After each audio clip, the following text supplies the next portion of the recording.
Welcome back. Sorry, joining us now is the duo who have captivated audiences from New York to New Ross. Please welcome Pat and Faye Shortt. Good morning to you both. We're live. It's so lovely to have you here. Like, it's always so much fun, but we haven't seen you in quite a while. And since then, your partner in crime, John Kenny, he passed away, Pat. I'm so sorry. Oh, it was terribly sad. Yeah, I mean, it was a shock to us all. But but sure, look, he was. I like to remember John with a laugh because he was such a character, you know. And I mean that in the best sense. I mean, you know, he was a genius and a great actor. You were both a laugh together, bounced off each other as well. Look at that picture. It's just frightening, isn't it? like, Faye, looking at your dad like that, and you're like, what are you at? To anyone who says I look like my father, no, thank you. No, I'm joking. With that weekend, I think I must have watched about 20 hours of Unbelievables. Like, it was everywhere. I had nieces, young ones, like taking and flicking snot all over the place.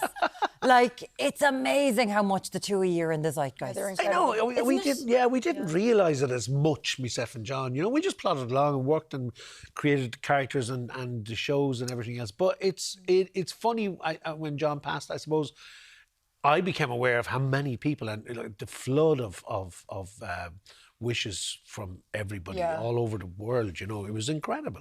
Were you aware of how mega they were, growing up? I don't think so, no. And I think a funny thing as well is, like, a lot of people say, well, you obviously knew how big he was, but you don't go and make your child watch everything you've ever done. Do you know what I mean? You didn't watch much at all. I wouldn't show them much because I wouldn't be watching stuff. And I remember we were on holidays in Portugal with my brother and his wife and kids, and all the gang, they're all around the same age. Yeah.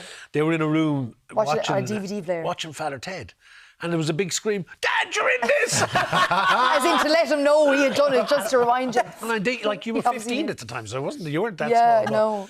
And of course I said, oh, geez, I forgot to tell him I was in that. You forgot to tell him I was in the Seminole Irish Novel. YouTube probably wasn't big then either. Like, you wouldn't be watching clips and stuff. Then. No, it wasn't. We didn't know. Whereas obviously now on TikTok, the clips will come up without me searching it, so that would be a huge thing. But when John passed, just the floods of videos sent and everything, incredible. So beautiful to have them as well, It's so, it's magic, so lovely. And for the two of you now to be going through this comedy world as you're off to New Zealand and Australia together. We should be doing Scotland in March, and then we're Australia, New Zealand in April, May. I know, but the I'm Grand Mam lads and Joanne and Vogue are always heading off doing these tours. You're off with your dad. I know. Oh, come on. Circular Quay, the rocks, let's go. Yeah, I want recommendations off people now to bring things to bring dad to things. Oh, well, this different is the problem. You're meant to be going mad, but it'll be trying to contain him. I know, it will be. It will be. I'll be sneaking out of the hotel at night. You'll be bringing me to both put her off to bed and then I'll be gone. What will it be like going travelling and touring with your dad? I don't know. I feel like we should do a little TV show on that. That'd be brilliant, wouldn't it? It'll be. Yes, I would absolutely watch that travelogue. 100%. Yes, actually. There you go now. Virgin Media. No, RT have already rang. Okay, it's done. They're in there. We were trying to think of seminal, father-daughter duos. Who do we have? We've got the other way around. We have none. But the only thing we could think of was mother-daughter, mother-son, Crystal Swing. Where you're kind of like... Crystal Swing. They were great.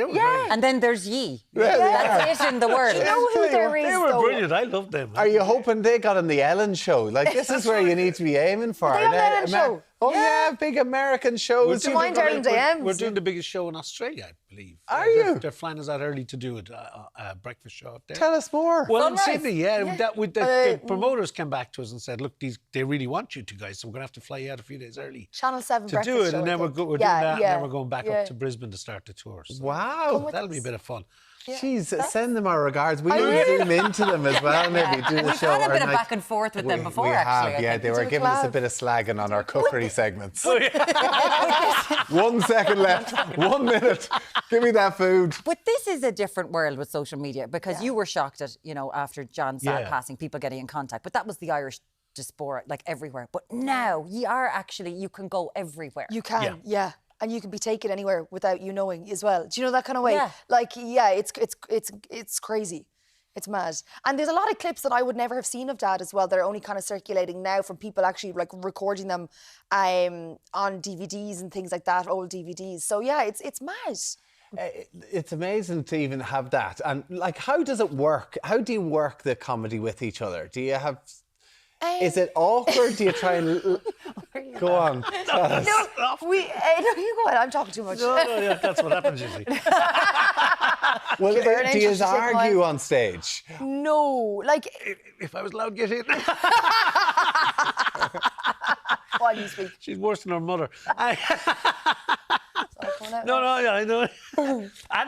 No, we do characters, you see. We do, and we do stand-up as well, and we mix it up, and we have a go at each other, pop at each other on stage as well, which is fun, you know. So because it's tightly wound, like you're properly sitting down in a writing room doing this together. Oh, yeah. You know, and it's generational. It's very funny, the misunderstandings. But there's one thing that you've brought to your father's life. What is that now? Hello, influencer, #SponCon. Oh, yeah. Are you giving him a little bit of SponCon with Specsavers? Yes, so this is huge for us. Like this is huge.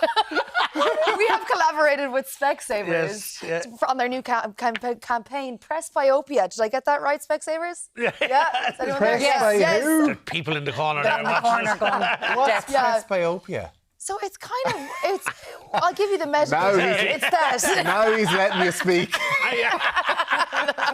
But she is a good hopper. You're not meant to do that when you're talking about Specsavers. The glasses are doing the job. Exactly. It's the term for naturally your eyesight deteriorates as you get older. Do you know the way people don't own up to it? Like I have a brother. Well, he's working at the moment, so he's not watching this. Okay. And he even thinks he takes a medium-sized T-shirt.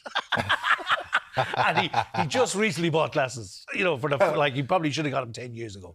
But he's now in a 2XL T-shirt. Is that what you're saying? Yeah. You can now see himself in the mirror. So how does it feel to be doing a little bit of SponCon, Pat? SponCon? What is SponCon? Your sponsored content. Yeah. You're talking to the Queen of his now. I don't get paid for anything. Queen. If you want some tips. What does it feel like? Well, it feels great. To be an influencer. Tell them how to do a pose there, Maureen. Give us your best pose. I know. Yeah, go on. Yeah. Take notes there now. That's brilliant. Just like move the glasses up and down. So have you had an issue with losing sight? Is that something that's affected you? I don't want to talk about this, Tommy. It's too much. Don't say no, I'll say I know, I'm joking. With everything that's going on, we've seen an awful lot. Like this year, we're seeing an awful lot of stuff that's going on in the film industry in Ireland. Like with the monolith of three lads, like at Kneecap, it's just going absolutely everywhere. You have been involved in the acting scene for so long, Pat. You've been in so many award-winning films. What is coming up for you? Oh God. Because you're really managing to do the comedy, the live shows, and the acting thing. Like you managed to do it all. I've been very lucky to do a few jobs. I did. Let me see. I did a film with Pierce Brosnan a year or so ago. I think that's coming out soon.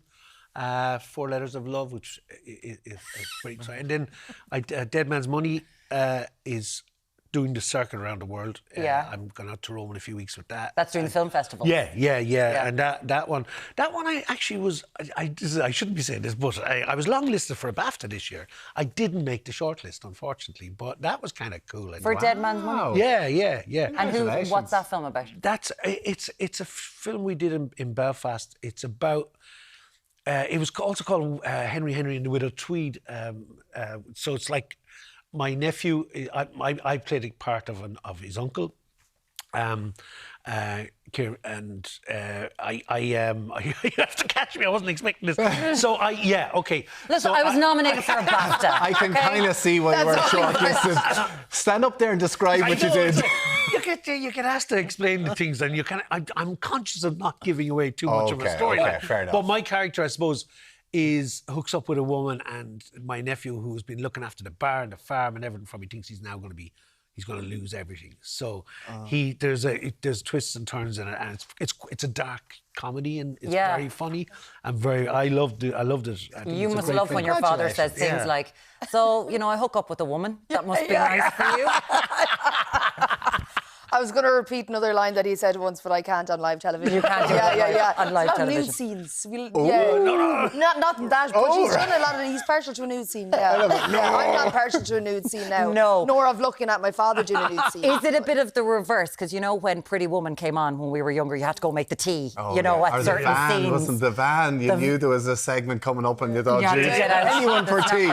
What does it feel like when it's your own father and you're like, I'm being a family player because I've got to support him, long-listed for a BAFTA. Oh, look, Dad, you're on. In a film. Oh, you're really on. You're on all over. Tommy, Oh, Jesus. There's nothing on. Yeah, there's no. Yeah.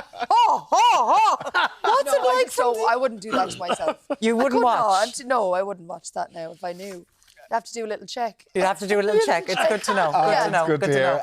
Listen, you're going to also, as well as travelling around the world, you're going to be in the Sugar Club as well. Yeah. When's that? That's coming up in February as well. It's 25th of February, and it is. It's a special show for Specsavers, actually, and a bit of fun. Is it? Yeah. No, it's for their charity, their designated charity. So we're doing an appearance there at that, which is we're really looking forward to it. What date is it? 25th of February. 25th of February. Yeah. Am I right? Now we know why she does all the talking. She knows what exactly is happening. But yeah, it's great. I would, but I'd have to be like. You can't see. That's why we're launching with Specsavers.